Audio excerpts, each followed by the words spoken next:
It was a late afternoon when I heard the knock. I had just returned from a long day at work and was savoring the quiet hum of my small suburban home. I wasn't expecting anyone, and visitors were rare. Curiosity tugged at me as I set my cup of tea down and made my way to the door. When I opened it, there he stood, Mr. Allen, my 73-year-old neighbor. He was dressed neatly, as he always was, in a button-down shirt and trousers. There was age showed in the slight stoop of his shoulders and the deep lines etched into his face. His blue eyes, however, sparkled with the same liveliness I had noticed the first time we met. "Good evening, Clara," he greeted me, tipping an imaginary hat in his usual gentlemanly fashion. "I hope I'm not intruding," I smiled, surprised by his presence, but not displeased. "Not at all, Mr. Allen. Is everything all right?" He hesitated, looking down at the porch before meeting my gaze. "Well, I thought I'd stop by and see if you might have a moment to chat. I've been feeling a little out of sorts lately, and I thought talking to someone might help." I felt a twinge of concern. Mr. Allen had always been kind and reserved, the sort of neighbor who waved from his garden or shared a story about his late wife when we crossed paths. But this was the first time he'd come to my home unannounced. Something in his voice hinted at loneliness, a quiet ache I couldn't ignore. "Of course," I said, stepping aside. "Come in."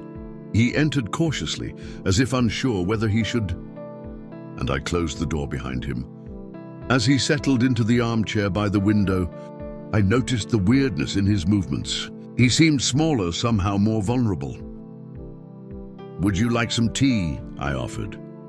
"That would be lovely," he replied, giving me a grateful smile. As I prepared the tea, my mind wandered. What could have driven him here? He had family, children who visited occasionally, and a grandson who mowed his lawn in the summer. Yet here he was, seeking solace in my company. When I returned with the tea, he took the cup with both hands and held it, as though savoring its warmth. For a moment we sat in silence, the quiet ticking of the clock filling the room. "I hope you don't thank me. Odd for coming over," he said finally.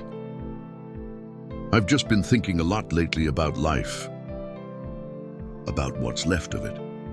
His voice faltered and he looked away. I leaned forward, my curiosity growing. "Mr. Allen, it's not odd at all. Sometimes we all need someone to talk to. What's on your mind?" He met my eyes, and in that moment, I saw something I hadn't expected, an unspoken longing, not romantic, but deeply human. It was as if he carried a secret too heavy to bear, alone, and for reasons I couldn't yet understand. He had chosen me to share it with. Mr. Allen shifted in his seat, his hands trembling slightly as he set the teacup down on the table. I could sense his hesitation, the way words seemed to hover on the edge of his tongue, before retreating into silence. Whatever was on his mind wasn't easy for him to share. "You know," he began softly, his gaze fixed on the window, "when Margaret passed, I thought I'd be okay. We'd had a good life together, and I thought I was prepared for what would come next." But now he sighed, the weight of his emotions pressing into the room. "Now I wonder if I've got anything left to look forward to." I felt a pain of sympathy for him. Losing a spouse was a sorrow I couldn't fully comprehend. But his words painted a vivid picture of the emptiness he must have felt. "I'm so sorry, Mr. Allen," I said. "That must be so difficult." He nodded, his eyes misting over. "It is, and the funny thing is, people think they're helping when they visit or call. My children mean well, bless them, but they don't stay long enough to notice the silence that comes after they leave. It's the evenings that are the hardest. The house feels too big, the quiet too loud." I swallowed, unsure of how to respond.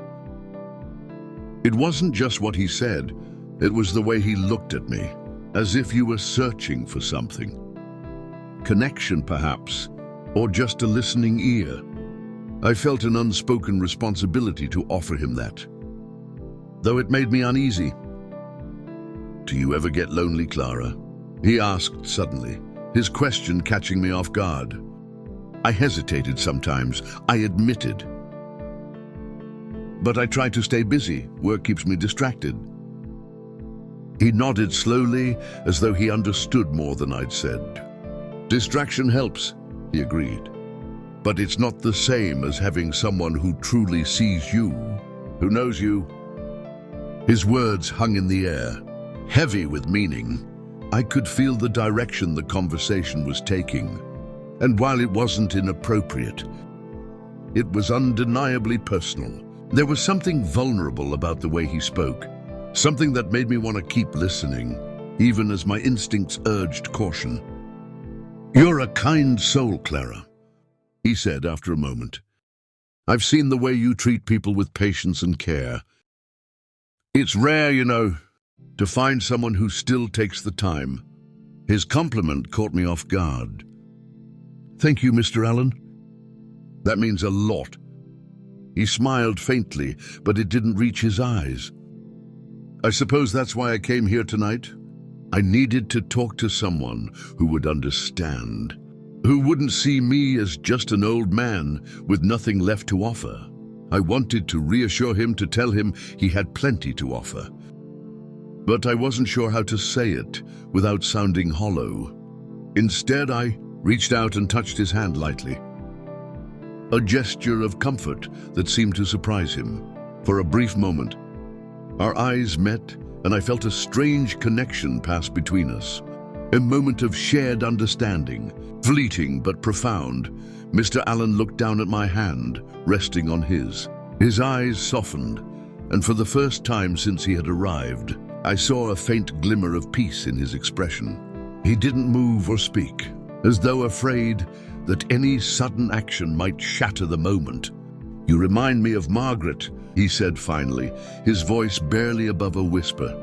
I pulled my hand back slightly, not out of discomfort, but because I didn't know how to respond. "In what way?" I asked gently. "She had a way of listening," he said, his gaze distant. "She never interrupted, never tried to fix things. She just listened. I think that's what I miss most about her. The feeling that I didn't have to carry everything alone." His words struck a chord in me. I'd always prided myself on being a good listener. But hearing it from someone like Mr. Allen, a man who had clearly been carrying so much, felt different. It wasn't just a compliment. It was a glimpse into the void his wife's absence had left behind. "You don't have to carry everything alone," I said softly. "I'm here and I'm listening." He smiled, a faint but genuine expression that made him look years younger. "You're very kind, Clara, more than I deserve." "You deserve kindness," I said firmly. "Everyone does." For a moment, neither of us spoke. The quiet between us felt less like an awkward silence, and more like an understanding, an acknowledgement of the loneliness we both carried in different ways. "I wasn't sure if I should come tonight," he admitted after a while. "I worried you might think it was inappropriate. A man my age knocking on your door." His words hung in the air, and I realized this was the moment he had been skirting around all evening. There was a vulnerability in his voice that made it clear he wasn't trying to be improper. He was simply a lonely man searching for connection. And for reasons I couldn't quite explain, I didn't feel the urge to push him away. "I don't think it's inappropriate," I said carefully. "I think it's brave. It takes courage to reach out when you're feeling vulnerable." He looked at me with an intensity that made my breath catch. "Thank you," he said, "for not turning me away, for letting me in." Something in his tone, gentle, sincere, and almost pleading, made my chest tighten. I didn't know what to say, so I simply nodded as the evening stretched on.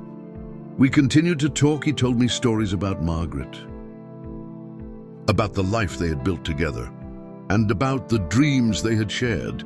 I found myself captivated by his honesty, by the way he spoke about his wife with equal parts love and sorrow. At one point, he leaned back in the chair and looked at me with a wistful smile. "You know," he said, "this is the first time in years that I felt at home." His words caught me off guard. I didn't know how to process the depth of what he was saying, but I could see it in his eyes. The longing, the gratitude, and something else I couldn't quite name. As the clock's hands inched toward midnight, I realized how long we had been talking. The tea had long gone cold, but neither of us seemed to mind. The conversation had shifted from his memories of Margaret to lighter topics, books he loved, the changing seasons, even the stray cat that sometimes visited his porch. There was a warmth in our exchange, a sense of companionship that had eased the tension from earlier. Still, as much as I enjoyed our talk, there was a nagging awareness of the unspoken boundaries between us. I couldn't ignore the subtle shifts in his tone, or the way his gaze lingered a fraction too long. It wasn't overt, nor was it inappropriate, but it carried a weight that made me tread carefully. "Mr. Allen," I said, finally breaking a brief silence, "it's getting late. Would you like me to walk you home?" He looked at me, a mix of gratitude and hesitation in his expression. "You've already done so much for me tonight." He said, "I don't want to overstay my welcome." "You're not overstaying," I reassured him, though part of me was relieved that he had acknowledged the time. "I just want to make sure you get home safely." He nodded, standing slowly. I could see the stiffness in his movements, a reminder of his age, despite the vitality he exuded in conversation. I grabbed a light jacket and walked with him to the door, the cool night air rushing in as I opened it. The walk to his house was quiet, the sound of our footsteps on the pavement, the only noise in the stillness of the neighborhood. When we reached his porch, he turned to me with a soft smile. "Clara," he said, his voice tender, "I don't think I can thank you enough for tonight. You've given an old man more than you know." I felt a lump rise in my throat. "You don't have to thank me." "Mr. Allen, I'm glad you came by." He reached out, hesitating for a moment before placing a hand lightly on my arm. "You're a remarkable woman," he said. "Margaret would have liked you." His words, simple yet deeply heartfelt, filled me with an unexpected warmth. "That means a lot," I said softly. For a fleeting moment, it felt like there was something unspoken between us, a possibility, a question neither of us dared to voice. But then, just as quickly it passed. He stepped back, his hand dropping to his side. "Good night, Clara," he said, his smile tinged with a sadness I couldn't quite place. "Good night, Mr. Allen." I waited until he was inside before turning to walk home. As I crossed the empty street, I felt the weight of the evening settle over me. What had started as a simple visit had become something far more complex, a connection that was both comforting and unsettling. When I reached my house, I locked the door and leaned against it. Exhaling slowly, I couldn't shake the feeling that tonight had changed something, though I wasn't sure what. Perhaps it was the realization that loneliness could push people to seek solace in unexpected places. Or perhaps it was the understanding that boundaries, however unspoken, were what kept us grounded. Whatever it was, I knew one thing for certain.